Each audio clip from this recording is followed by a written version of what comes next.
Hey guys, CJ here. Welcome back to Rolling Stonks. Today, we're going to talk about this awesome 2004 SL500, and I'm going to tell you guys why this car, I think, is one of the greatest grand touring two-seater road trip cars ever made.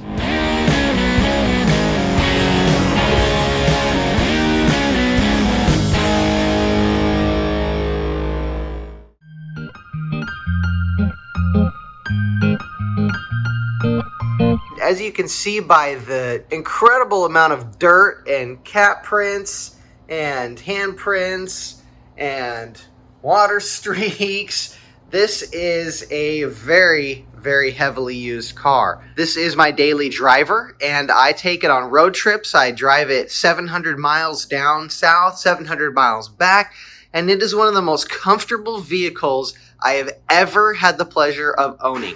Before we talk about how amazing this car is, though, I need to get it cleaned. Look at that. Oh my gosh, it's just terrible. We're going to take it over to my buddy's house. He's going to do a full detail, and you guys will get to see this baby when she's clean. We're going to take this car to drop off that car to get cleaned. Oh yeah. Oh yeah. Look at that thing. That is a good looking car. And a good looking woman inside the car too.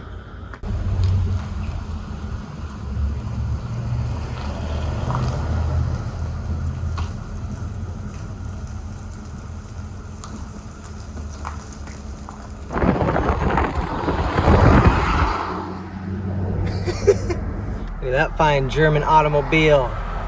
That's how you know we're in the right spot. Oh, there's the man himself. Hell yeah, dude.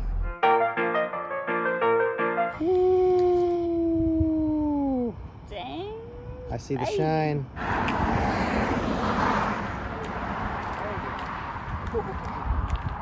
You can see the clouds. What's up?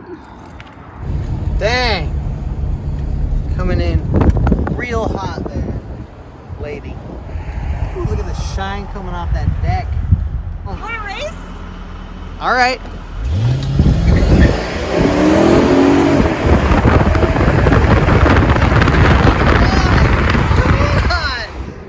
Think she beat me, but I let off. I thought you could do better than that. There we go. Ooh. Ooh. There you go. Tesla Roadster versus SL500. Oh, look at the G, just all lonely there. This is not being driven today. It's okay, you're gonna get your turn. And just like that, guys, she's clean as a whistle. There are just no bad curves on this vehicle. All right, let's bring it in the garage, keep it clean. As of February 2nd, 2022, an original 1955 Mercedes 300 SL Gullwing sold for a record $6.8 million. Luckily for normal people like me that don't have $7 million sitting around, the R230 is at a very attainable price point, and it's got 50 years of additional R&D into it. According to a quick search on the internet, you can still find one of these guys for around 10 to 15K in pretty good condition. That is about 1/10 of what they cost new. I bought this car about 4 years ago for just under $10,000, and the car only had 70,000 miles on it and looked like it was in good shape, so I thought I was getting a pretty good deal on it. Turns out it had quite a few deferred maintenance items that I needed to take care of. I believe the prices on these cars are relatively low for a couple reasons. One of them is Mercedes just made so stinking many of them. From the years 2003 to 2008, which is the years this car was made, Mercedes-Benz pumped out 169,433 of these bad boys.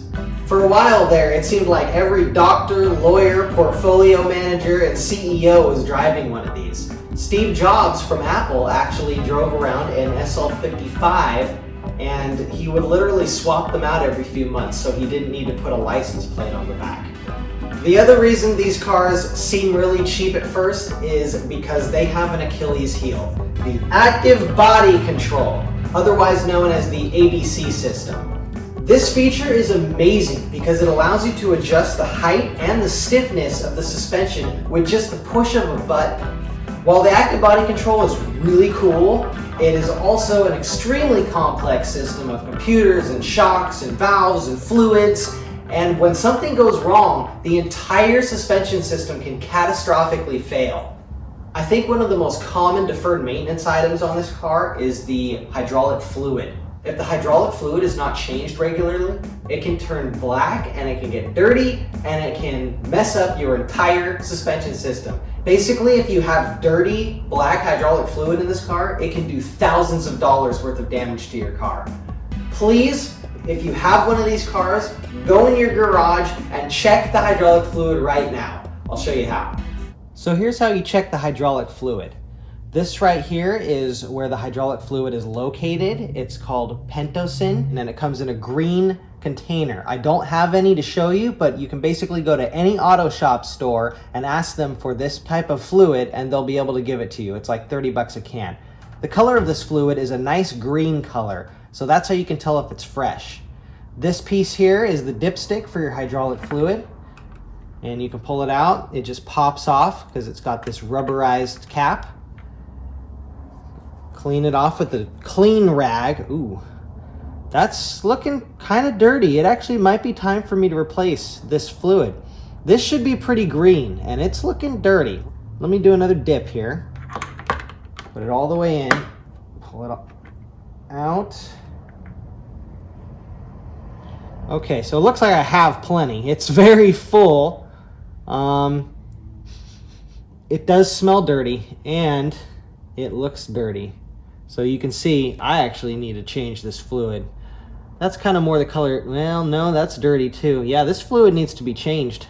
So I'm gonna get that done very soon. But this is how you check your hydraulic fluid. Make sure you maintain this. If you don't, you could lose your entire suspension system and your power steering. Don't do it. These cars are nearing 20 years of age. So you have to keep in mind, a lot of the rubber parts are nearing their end of life or have already reached their end of life and will need to be replaced. This mainly consists of seals. The rubber seals in this car fail and they need to be replaced. And there are a lot of them. There's rubber seals all over the ABC system. There's rubber seals all over the hydraulic hardtop system. And when one of those fails and it starts to leak, you have to go through and replace pretty much all of them because once one seal fails, they're all bound to fail. I have done a ton of maintenance to this car over the years, and I have put well over what I paid for it into this car in maintenance. Let me show you guys my service records. I did finance the entire car purchase, which was $9,800, so ultimately I knew I was in for $560.60 in finance charges over the course of the loan. This isn't terrible considering I didn't put a single dollar down when I bought my dream car. Or so I thought. The California DMV taxes were $1,045, and I was able to make my first repair to the car, which was replacing a simple breather hose that cost $65.06. The red ABC air light did not come on the entire time I test drove the car, but of course, immediately during the drive home, after I had already closed the deal, it began popping up on the driving screen when I would drive over large bumps. The original diagnosis of this was a burst ABC line, which cost a grand total of $1,320.96 with an oil change thrown in there to remedy. A fluid line and an oil change cost over $1,300 to fix. During that visit, I was also told the car needed another $2,297.10 in suspension bushings, motor and transmission mounts, and new tires since the damaged suspension had ruined the brand new ones that came with the car. This brought me up to a total of $4,719.66 worth of expenses in less than a month of owning my dream car. This was somewhat disturbing at first, considering I had already spent half of what I paid for the car to get it mostly functional again, but I decided that even at my total buy-in of $14,219.66, it was still not bad for my sordid $100,000 dream car. Unfortunately, the red ABC warning persisted even after I made these repairs. I drove the car for nearly a year like that before I brought it back to a different mechanic who replaced the two main accumulators and rebuilt the valve block among some other small maintenance items. This cost me another $2,417.57. I never saw that same red ABC error again, but I had spent $7,137.23 to register and remedy the deferred maintenance on my $9,800 car. Over the years, I spent another $598.59 on oil changes, $509.02 on alignments, and $739.17 on a brake fluid flush and air filter replacements. In 2020, I paid a $4,419.41 repair bill to replace both front shocks, which had started leaking onto my garage floor. This bill also included 2 new flex discs, new spark plugs, and transmission fluid and filter replacement. In 2021, I put some nice Michelin Pilot Sport 4s on the car, and that cost me $1,149.88. I do believe this is the best upgrade you can make to a car like this, so this was actually a good one. As of today, I have spent $23,798.36 on this car. If I was to sell it in today's market, which is red hot right now, I could still probably only get about $15K for it tops. While I wouldn't consider this a buy for your stocks portfolio, I do consider this car an extremely good value as a car. I'm getting the same value for 25 cents on the dollar that the guy who bought it for $100,000 before me got. This is one of my favorite cars of all time. I'm going to take you guys for a drive right now and tell you why.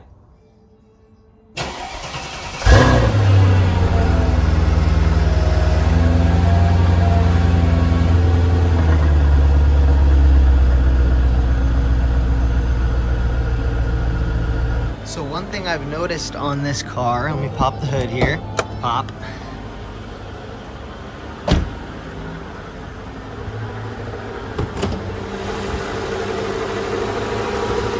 After it's been sitting for a while, this ABC power steering pump starts to chirp. So this might mean my ABC pump is going out, but it's been doing this for quite a while and it doesn't seem to be getting any worse. So I'm just going to squirt some WD-40 in there.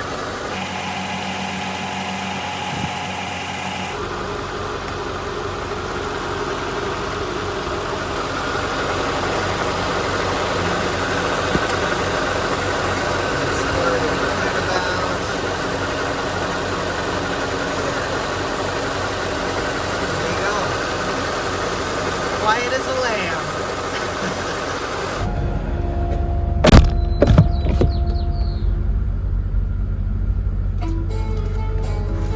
Alright guys, you can turn that off. So, right off the bat, this car is the most comfortable car I own. More comfortable than the Roadster, definitely. More comfortable than the G-Wagon, definitely. The hydraulic suspension system is so smooth, the car just glides. Now right now I'm coming up to a driveway and it's fairly steep. I have these buttons here. I'm gonna go to level 2. The car is gonna lift, I don't know, roughly maybe an inch or so. I don't know how much it is. It's not much, but it's enough to get the car through the driveway without scraping on my front bumper, which is awesome. Because nobody likes when the front bumper of their car is all screwed up. It feels like a $100,000 car. Between the hydraulic suspension system that's ultra smooth, especially on this comfort setting, the 7-speed transmission, and the V8 that is quiet enough to be enjoyable, but powerful enough to really get you scooting, it's a perfect car for just everyday driving, for traveling across country if you don't need to bring more than 2 people and 2 bags. I'm gonna put the windscreen up here. One of my favorite things about this car is that I could be cruising on the highway and have the windows up and the screen up, and it feels like the air just goes right over the top of the car. I love the seats in this car. They're so comfortable and they're so adjustable, and everything's electronic, and you can save all your settings on this little panel here, which is pretty cool. It's got heated seats, which is very nice here up in NorCal. These cup holders are pretty cool. They slide into this deal here, and you don't even really know they're there. When you want to use them, you pop them open like that. This one's a little unspringy, and you can pop your drink in there, and you're good to go. I'm a guy who usually likes to keep my cars as stock as possible, and this car is pretty bone stock. I did make one major upgrade in my opinion. It's not a performance upgrade, it's a cosmetic one, and that is my steering wheel. The original steering wheel that came with this car was just the same color leather, and it was alright, but it was pretty dirty, and it just didn't feel as nice as the wood steering wheel in my G-Wagon. So I waited on eBay, and I had a notification set up, and finally, one of these wheels with the exact same color as my interior came up for sale, and I grabbed it. When I drive this thing across country, I'm so glad I did that, because I don't know what it is. Something about these wood steering wheels just feels so good in your hands. They're just like smooth, and they've got these curves on them. I don't know. They're great. Another thing I like about the interior of this car, this one is a sort of darker tan on lighter tan. I think they call it nude, and it's really luxury feeling in here with this, you know, textured, just curvy, circular, and I really like it, especially the way the wood contrasts with it. It really feels like a luxury car in here. When I was a teen, roughly coming into the age of driving, my friend's dad had one of these. I think it was a 2003 base model SL500. It was silver, and I think it had the same color interior, and it was awesome. I may have gotten to drive it once, and that may not have been disclosed to the owner of the car. However, it really put the idea in my head that I wanted to have one of these cars, and I held on to that dream for roughly maybe over 10 years. And finally, at one point, one of my businesses started doing well, and I started making a little bit more money, and I told myself that I would never buy one of these, and then I bought one. I've already gone over the costs with you guys, but basically I bought it for $9,000. I have about $25,000 into it total, but I still don't think it's a bad deal, because I feel like I'm driving a $100,000 car that is fully sorted, everything works, and I got it for 25 cents on the dollar. All right, we're gonna open it up here in a minute.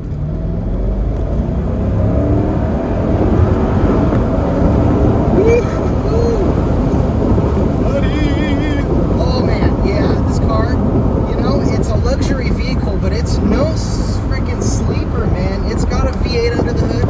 I think you're working with close to 300 horsepower, and it goes. You really don't need much more than that in a two-seat convertible, honestly. We are on a highway right now, and I'm going roughly 60 miles an hour, and you guys can tell the cabin airflow in here is great. I've got the breeze right here, and it's sort of trickling into the cabin, but it's not throwing my hair around and causing everything in here to fly around, and my papers aren't flying out the roof. It's a wonderful experience to be in this car with the top down and the windows up, and it sort of feels like a T-top. It's awesome. The other option is full windows and screen down, and that feels really nice too.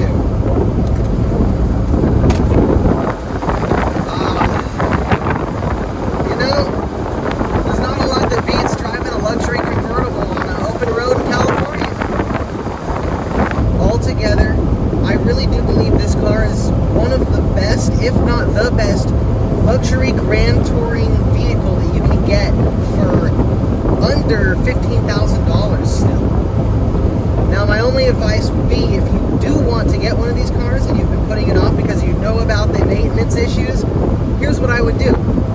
Buy a car that's fairly sound, and make sure you have several $1,000s set aside to remedy any problems.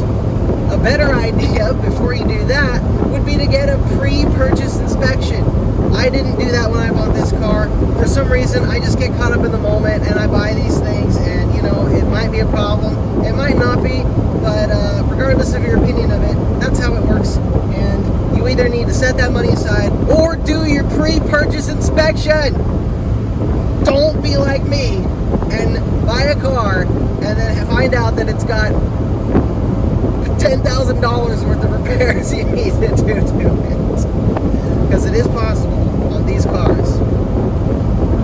if you're a mechanic and you know how to wrench on these things, even just a little bit, you can do what I do, and that's source out some of the bigger jobs to a local independent mechanic and do some of the smaller jobs yourself.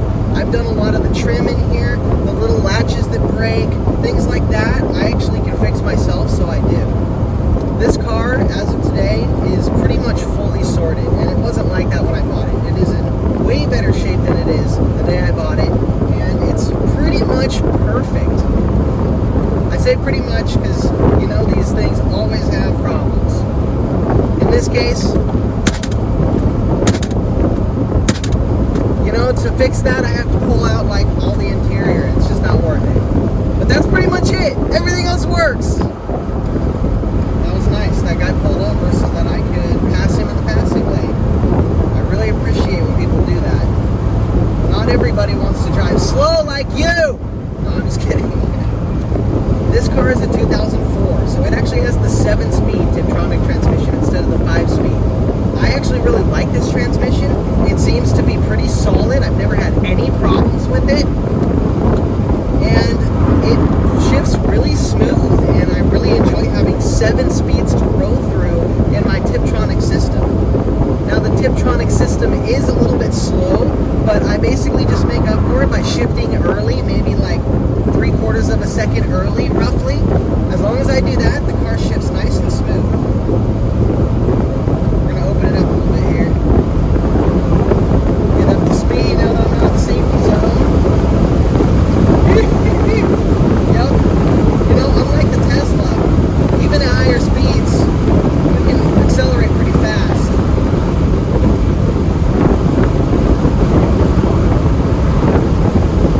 I am going pretty much the maximum speed I can go here, and you guys can probably still hear me because the airflow is so good in this car. Oh my gosh, guys, this car is just so smooth and sorted. Between the Michelin tires, the good alignment, and all the fixed suspension, this car drives immaculately. It's just an amazing, luxurious, smooth, and powerful driving experience.